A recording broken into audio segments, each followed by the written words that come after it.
হে everyone, আসসালামু আলাইকুম। আমি যখন ছোটোবেলায় স্কুলে যেতাম তখন আমার আম্মু টিফিনে বা আমার সকালের নাস্তায়, বিকালের নাস্তায় এই কোকোলা নুডলসটা মেক করে দিত। আর সেই সময়টাতে আমি খুবই মজা করে এই কোকোলা নুডলসটা খেতাম। আমার সেই সুইট চাইল্ডহুড মেমোরিজগুলো আজকে মনে পড়ছে অনেক। তো মনে হলো যে আবার সেই কোকোলা নুডলসটা মেক করে খাই, যেহেতু আম্মু কাছে নেই। তো আমাকে নিজেরটা নিজেই মেক করে খেতে হবে। তো ফার্স্টে আমি পেঁয়াজটা তেলের মধ্যে একটু ভেজে নিয়ে আগে থেকে বয়েল করা কিছু সবজি আর টমেটো দিয়ে সাথে একটু হলুদের গুঁড়া, সয়া সস আর পরিমাণ মতো লবণ দিয়ে কিছু টাইম সবজিটাকে ভেজে নিব। যেহেতু আগে থেকে আমি বয়েল করা সবজি ইউজ করেছি, তো এটা সিদ্ধ হতে বেশি একটা টাইম লাগবে না।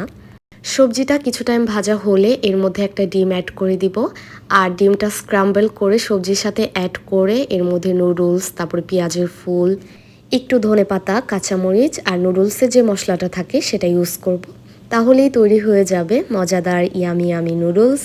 আমি জানি এই সিম্পল নুডলসটা সবাই মেক করতে পারে, কিন্তু আমি যেহেতু আমার চ্যানেলে রান্নার ভিডিও আপলোড করি, দ্যাটস ওয়াই আমি এটা শেয়ার করলাম।